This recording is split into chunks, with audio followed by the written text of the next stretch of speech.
You try traditional delicious? Yeah, I think I tried a few of them. I know Jurek, I know kotlete. Pierogi. Where from? I'm from Rwanda. How long have you been in Gdańsk? In Gdansk, I think it's been 2 years. Kubona ko oh my god. Bose bumwe buzika amaso Yose aturiho. Ndumva nagiye kubaza. Biri seriye bino bintu birakabije bose bari ako nta mundi mwirabura turabona. Mwirabura. Awundi. Ikimeze gutyo.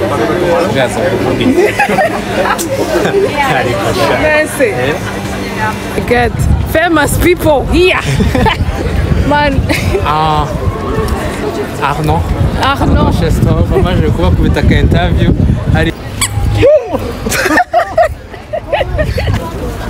Tugiye muri Old Town City Center. Tugiye guhiga ahantu ho kurya da. Nukuri inzara twishe.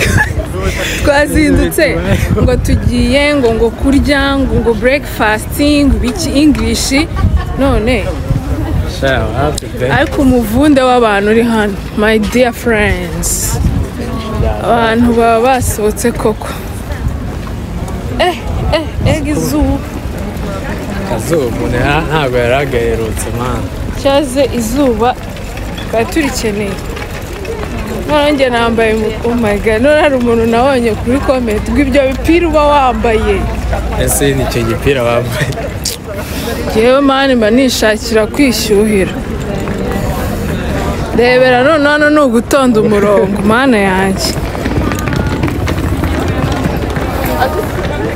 Bikwibona ariko ko ibintu byakomeye.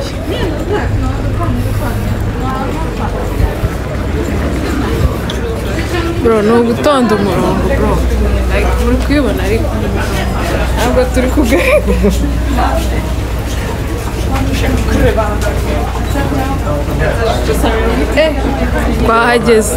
Twahageze. Kuhabona? Banatemberemo gake tubereka center meze n'ukuntu nyine navuga ngo bagiye town hariya Kigali bagiye wenda hehese aha boro ahandi singenda ahandi nyine twaga kuvumba ka wifi man hajya bahita gute Yesu nabyibagiwe bayita ka free zone hano bakajya gutembera ni ntwariye rinete guys izi rinete ntabwo ari iziba watch out nawe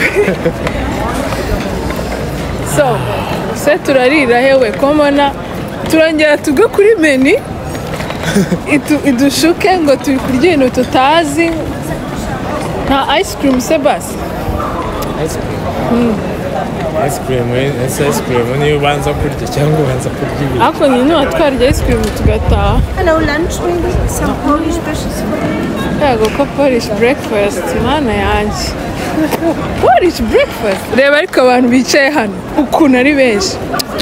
None ukuntu abantu basohoka sinzi niba mu Rwanda muri kwibona sinzi abantu ku buryo utabona n'ahantu nyura ariko hano baba bakumbuye mani izuba kuko baba ariko muri kwibona ko oh my god bose bumwe buzika amaso yose aturiho.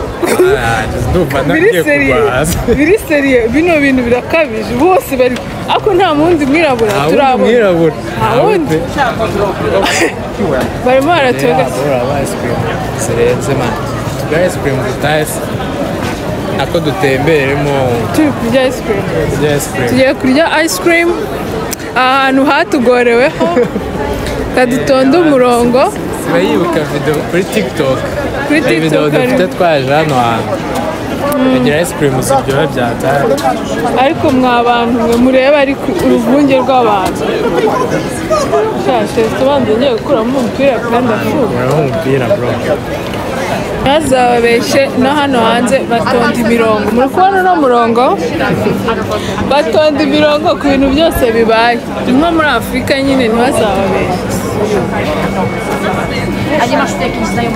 Ese yashaka kutunyuraho we watch out agabizi ku mirongo twatonze yo kuri bisi shira umuteto umuntu yanarwanaga bro wenda gukwanshinga wikurubye ngo durururu ariko abantu bari kutureba none hari inyuma badukoreye inama bro turafata inini y'intoya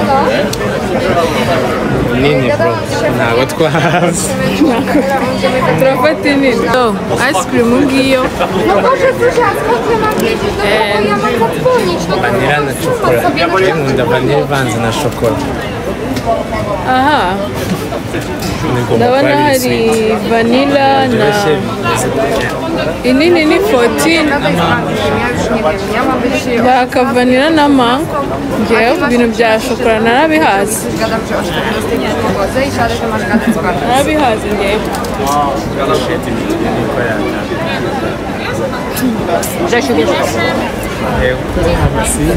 nyuma yacu nta wundi muntu waje gushaka ice cream ariko mwabayemo turaryana ese ice cream ndayifata nuno mupira na vlogging gusa urumva bishoboka ntabwo bikunda njya kubona nakuriyeho data niwe nsigaranye rimwe sha hano hari telefone bikora bigacika nta muriro urimo ese hariya ubu ntabwo tutwajya hariya yarasora n'amafaranga bishyurira hano ubanza hari babikora kandi uravuga guys tugezweho rero iteka urafata vanilla na mango one vanilla and mango No, we can mix vanilla with chocolate, vanilla with sand caramel, and mango with black currant. okay uravanze banana chocolate vanilla and chocolate Small one, big one? big Okay. 29 zloty. ubwo ningira ubwishyure ariko yesu reba ukuntu nini ngana isira turayimara yesu rero shisto Wtedy sobie to namwe ni mu ndebe usinda hirya gute nyine guhera hano ndebe yesu kuki imeze gutya nawe wasabye iyi ngiyi ese nafata ikimeze gutyo bwaza kuvuga iki ariko mbese wari kubibona tuyakora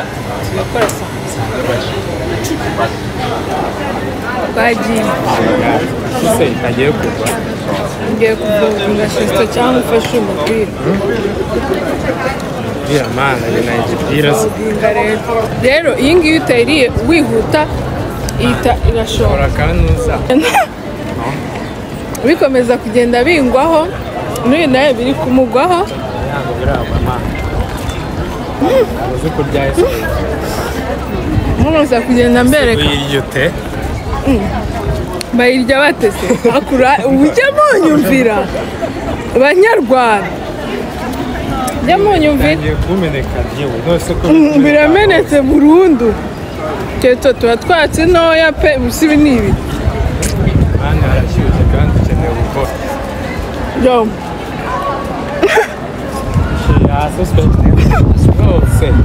yose restoration nyine yashize kugira ngo nyine tubanze turya ice cream do reba intoki zanjye ukuntu zabaye ariko hari abantu basi muri kubibona ko reka mbereke ukuntu hano hanze izuba ari ikintu kirenze bro reba usibye ko yewe abe mu winter abe baragenda abazungu bakunda gutembera winter ntabwo ntabwo bameze gutya ariko ntabwo baba bahari rero abantu bose abana abakecuru abakuru hari debera inyuma yanjye uruvunge rw'abantu uri kubibona abazungu baratembera reke bimwe byacu ariko n'abanyafurika turatembera dawe ni uko twizuba nyine ari ryo duhoramo bo rero iyo babonye izuba reba byonyine ukuntu baba bambaye oh my god so ushobora kurangiza kurya tukagenda aho tunirira neza dore uyu nguyu but enjoying ibintu za Icecream arimo aranyutisha kubera iki hano hari umuntu uri kuririmba sinjye nawe nawe kuririmba opera man yego so abantu ushaka bari kutureba no kuva twagera nta mwirabura turahabona nitwe twenyine hejuru ugenda ariko abantu ni benshi ku rwego rwo hejuru umuntu aba yaguriye hano ariko se byose kimwe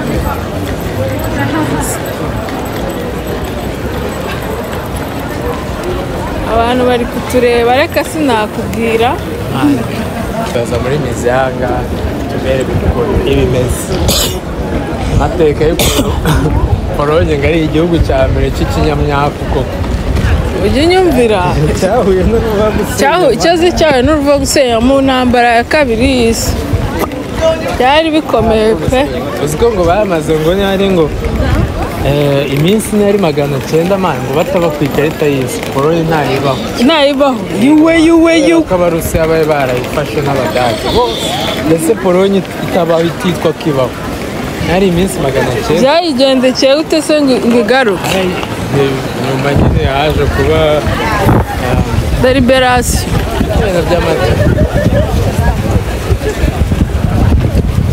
muri kubibona ko hari ibitako myinshi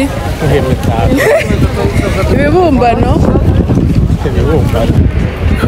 buri abazungu bagira abanyafurika baba bazigira twabanza twatera imbere kurusha nyine igihe cyo guhavinga fana babijyamo babigiyemo bro nyine abazungu bo ntago mani bita ku bantu bro ntago bita ngo barakureba ngo mva bakorera ibiboro byabo niba utabikunze ntibikureba kabisa ntago ari nk'abanyafurika ati nibambona baravuga ibiki ngo mana yanjye nasoze hano ho icyo wumva kikurimo uragikora kuba cyemewe n'amategeko nyine kose no mu Rwanda si gutyo bimeze mu Rwanda ko nyine niko ariko ikibazo ntago abantu birekura cyaze ntago birekura bihagije babaye birekura bihagije byaba byarakomeye pe cyangwa bambara nk'uku nguku ndi kubona hano wenda abantu bambaye ariko ntabwo bambaye ubusa kubibona barambaye kandi haba hashyushye rega abashyushye byataye mu gihe mu Rwanda iyo haba hashyushye gute hari ibintu utakwambara hari ibintu wakambara akakuvugira ariko nsigaye mbona banabyambara ni kubona n'umugabo se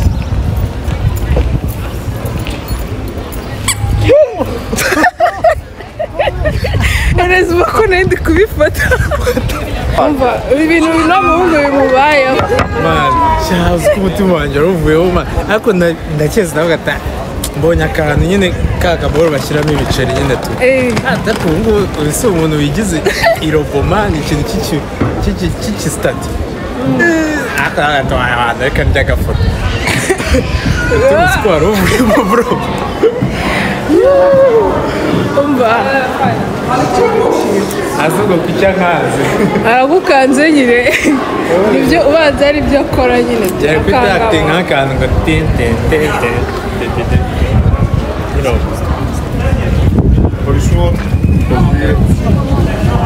umva hano ni ugutonda umurongo ndabarahiye bose twageze ahantu heza gutembera twaratembereye cyane hari n'abantu bari gucuranga nyine hakurya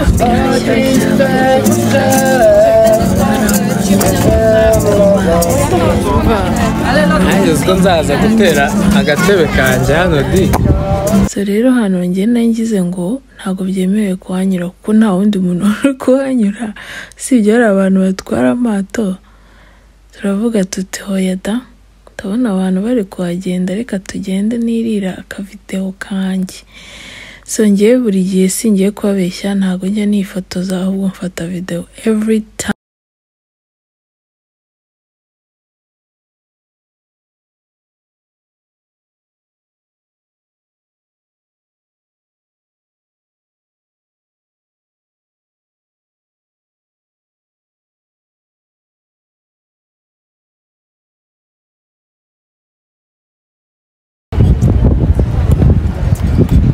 urabona ngiye kujya mu bwato.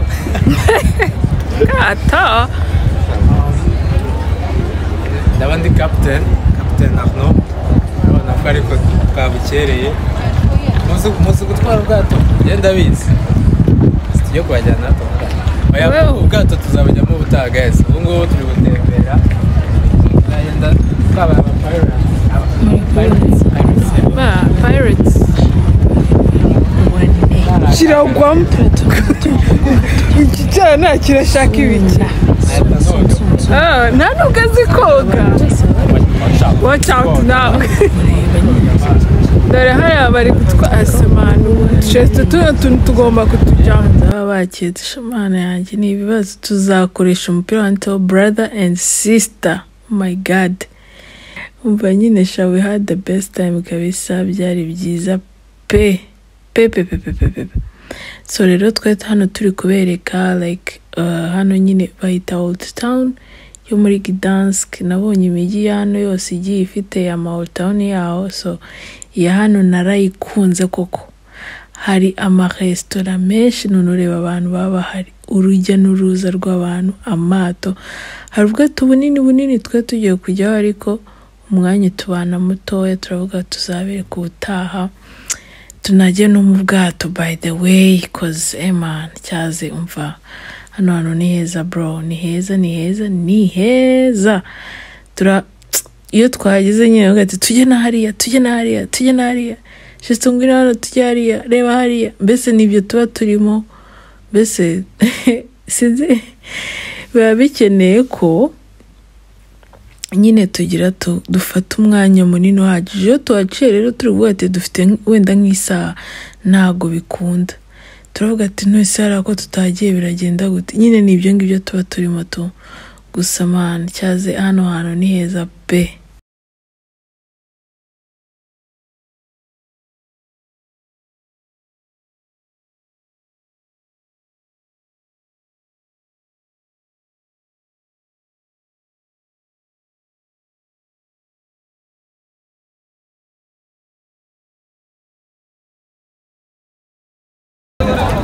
Akibaze ko imbere twene nta mwirabura turabona, si ibi ni ibiki we. Aka kazi aho karenze guhagarara kuri ampaka. Dore umuntu wadukanze bro, uri kazyo abantu baramumenye ntibamuza. Zikatanyeganye agabuja bro. Cyuma nese byungukiramo iki? Inyungu iri hehe hari? Yeah, can we ask you a few questions? Yes. Can we record you? We're gonna record you as well, so Yes. just to record. Where are you from? I'm from Rwanda. How long have you been in Gdansk? In Gdansk, I think it's been 2 years for now. 2 years. Why did you decide to come to Gdansk? I think it's more bigger city and somehow a bit innovative, if I would say. A lot of people, a lot of culture. It's a good one, it's a good city. So me, I like where the vibe is bigger, so that's why I chose Gdansk. And also this is where I'm working, so yeah, that's why I came. Have you tried traditional dishes? Yeah, I think I tried a few of them. I know Jurek, I know Pierogi. pierogi, stuff like that, but I don't know much of them. I think, but they are tasting good. Some of them, some are still new for me, but overall it's good food. Yeah. Do you like the most? Who do you like the most in Gdansk?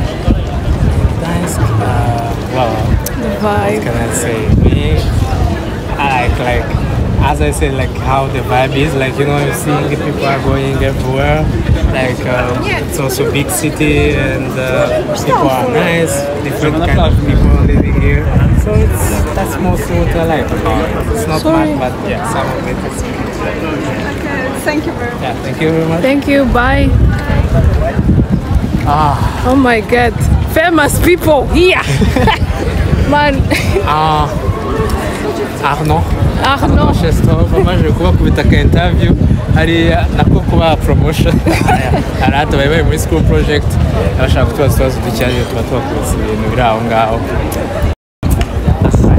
kinarebe gutekereza mu mutwe cyo kuvuga ukuntu hari ahantu henshi ho gutemberera bya touristic city nawe si ngo yabuze ibyo kuvuga none se bro bije out of blue ahubwo noneho mu cyongereza ari ikirimi cyasherega ariko ndideburiye nyine ni ibisanzwe n'abana nyine project yabo izaba iya mbere guys bari abana bazi ubwenge baba bahisemo like abantu baba black like from Africa stuff like that very interesting kuri ahubwo ntabwo mbishyushye watch out but bye rero turi kumwe komeze mu subscribing mu liking mu sharing mu commenting bye ciao